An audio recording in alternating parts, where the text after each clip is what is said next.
முத்துக்குமார், தற்போது தென்னாப்பிரிக்க வீராங்கனைகள் சுழற்பந்தை எதிர்கொள்வதற்கு திணறுகிறார்கள் என்று கூறப்படுகிறது. அந்த வகையில் பார்த்தால் இந்திய வீராங்கனைகள், அதாவது சுழற்பந்து வீராங்கனைகள் இந்த போட்டியில் எந்த அளவுக்கு ஒரு தாக்கத்தை ஏற்படுத்துவார்கள்?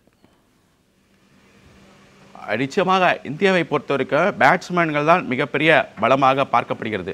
மிகப்பெரிய பலமாக பார்க்கப்பட்டாலும் கூட ஒரு மூன்று வீராங்கனைகள் தான் பலமாக பார்க்கப்படுகிறது. அப்படி இருக்கக்கூடிய சூழலில் தென்னாப்பிரிக்காவை பொறுத்த வரைக்குமே ஆல்ரவுண்டர்ஸ் என்பது அதிகமான ஆல்ரவுண்டர்ஸ் வச்சுருக்காங்க. இந்தியாவை கம்பேர் பண்ணும்போது தென்னாப்பிரிக்காவில் அதிகமான ஆல்ரவுண்டர்ஸ் இருக்காங்க. மாரிசன் கேம்பாக இருக்கட்டும், அதே போல் ட்ரையனாக இருக்கட்டும், டி கிளார்க்காக இருக்கட்டும், அவங்க அந்த தரப்பில் இருந்து கிட்டத்தட்ட ஒரு 4 ஆல்ரவுண்டரில் வச்சுருக்காங்க. அவங்களுடைய டாப் ஆர்டர் பேட்ஸ்மேன்கள் விக்கெட்டை விட்டாலும் கூட மிடில் ஆர்டரில் வரக்கூடிய இந்த ஆல்ரவுண்டர்கள் அதாவது தென்னாப்பிரிக்கானுடைய வெற்றிக்கு மிகப்பெரிய பக்கபலமாக இருந்து வெற்றியை தேடி தருகிறார்கள். குறிப்பாக தென்னாப்பிரிக்கா அணியை பொறுத்த வரைக்குமே இந்தியாவுடன் ஒப்பிடும்போது தற்போதைய சூழலில் பலம் வாய்ந்த அணியாக பார்க்கப்படுகிறது. இந்த உலகக்கோப்பை தொடரை பொறுத்த வரைக்குமே இந்திய அணியை லீக் ஸ்டேஜில் வீழ்த்திருந்தது. அந்த போட்டியிலும் கூட ஆல்ரவுண்டராக பார்க்கப்படக்கூடிய டி கிளார்க் தான் இந்திய தென்னாப்பிரிக்கா அணிக்கு வெற்றியை தடி என்பது முக்கியமாக பார்க்கப்படக்கூடிய விஷயம். தென்னாப்பிரிக்க அணியை பொறுத்தவரைக்குமே லாரா ஓல்வர்ட் தலைமையிலான தென்னாப்பிரிக்க பணியை பொறுத்தவரைக்கும், அதாவது லாரா ஓல்வர்ட்டை பொறுத்தவரைக்குமே மிகப்பெரிய பலம் வாய்ந்த பேட்ஸ்மேனாக பார்க்கப்படுகிறார். இப்படி இருக்கக்கூடிய சூழலில் தற்பொழுது இந்த போட்டி எவ்வாறு இருக்கும் என்பது குறித்து பேசுவதற்காக கிரிக்கெட் விமர்சகர்கள் தற்பொழுது நம்மிடம் இணைந்திருக்கிறார்கள். தற்பொழுது கிரிக்கெட் விமர்சகர் பட்டாபி நம்மிடம் இருந்திருக்கிறார். அவரிடம் ஒரு சில கேள்விகளை முன்வைக்கலாம். சார் வணக்கம்.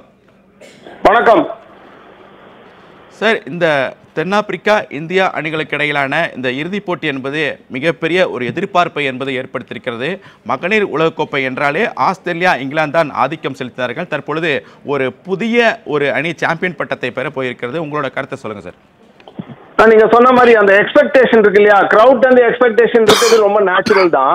ஏன்னா இந்தியா 2 வாட்டி ஃபைனல்ஸ் வந்திருக்காங்க. 2005ல 2017ல நம்ம இந்த அளவுக்கு சப்போர்ட் இல்லை. அப்பதான் ஆரம்பிச்சது உமன் கிரிக்கெட்லாம். 17ல நம்ம இங்கிலாண்டோட அடிபட்டோம்னு நினைக்கிறேன். ஸோ அதுக்கப்புறம் இந்த 8 வருஷத்துல பிசிசிஐயோட சப்போர்ட் வந்து மென் உமன் கிரிக்கெட் எல்லாம் ஒரே போர்டில் வந்ததுக்கு அப்புறம் நிறைய ஸ்பான்சர்ஷிப், உமன் பிரீமியர் லீக் இதெல்லாம் வந்ததுக்கு அப்புறம் குவாலிட்டி அடிஷன்ஸ் இருக்கு. அடிக்கடி டிராவல் பண்ணி ஆடுறாங்க, நல்ல ப்ரெஷர் அப்சர்வ் பண்ணி ஆடுறாங்க. பர்டிகுலர்லி ப்ரெஷர்னு சொன்னாலே போன கேம் அட்டகாசமான ஹியூஜ் டோட்டல் ஆஸ்திரேலியா மாதிரி ஒரு வேர்ல்ட் பீட்டர் சைடை வந்து அச்சீவ் ஆச்சது. நிறைய கான்ஃபிடன்ஸ் கொடுத்துருக்கோம். பட் முக்கியமான விஷயம் அது பழைய முடிஞ்சு போச்சு. அது இன்னைக்கு ஒரு ஃப்ரெஷ் டே, நல்ல பிச். டெஃபினட்டா முக்கியமான விஷயம் நவி மும்பையில் அந்த பிச் டிவை பாட்டில் நல்ல pitch, full of runs. So Indian பேட்ஸ்மேனும் நல்ல ரெட் ஹாட்டா இருக்கிறதுனால ஜமைமா இருக்கட்டும், ஹர்மன் பிரீத், ஸ்மிருதி மந்தானா, ஷஃபாலி வர்மாவுக்கு ஒரு கம்பேக் கிடைச்சிருக்குது. அவங்க ஃப்ரீயா ஆடணும் டாப் ஆஃப் த ஆர்டர்ல. ஸோ நிறைய ரன் அடிக்கணும் டெஃபினட்டா. ஸோ நீங்க சொன்ன மாதிரி அந்த கிரௌட் எக்ஸ்பெக்டேஷன், வெளியில எக்ஸ்பெக்டேஷன் இருக்கிறது நேச்சுரல் தான். நாரி சக்தி இதுன்னு நிறைய உமன் எம்பவர்மெண்ட் எல்லாம் பேசுறாங்க, எல்லாம் இருக்கு, நிறைய சப்போர்ட் இருக்கு. எவ்வளவு பேர் கோடிக்கணக்கில் சப்போர்ட் பண்ண. முக்கியமான விஷயம் பிளேயர்ஸ் ஆனா அந்த ப்ரெஷரை வந்து அலோவ் பண்ணக்கூடாது அவங்களை அஃபெக்ட் பண்றதுக்கு. அவங்க கூலா நேச்சுரலா எந்த மாதிரி கிரிக்கெட் ஆடி இந்த லெவலுக்கு வந்தாங்களோ, இவ்வளவு தூரம் வந்தாங்களோ, அதே ப்ராசஸ் நம்பிட்டு ரிசல்ட்டை நோக்கி போகாம அது ஸ்டெப் பை ஸ்டெப்பா எடுத்துட்டு போனோம். அந்த ப்ரெஷரை சோக் அப் பண்ணும். அதே மாதிரி எவ்வளவு வாட்டி சான்ஸ் உங்களுக்கு கிடைக்க போகுது ஃபைனல்ஸ்ல ஆடுறதுக்கு இந்தியாவில், அதுவும் வந்து ஆடுறதுக்கு வேர்ல்ட் கப்ல.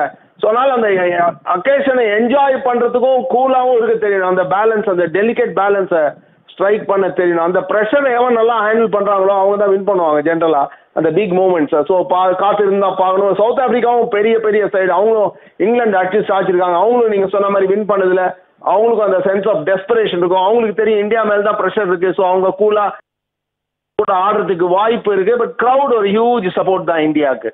நன்றி சார்.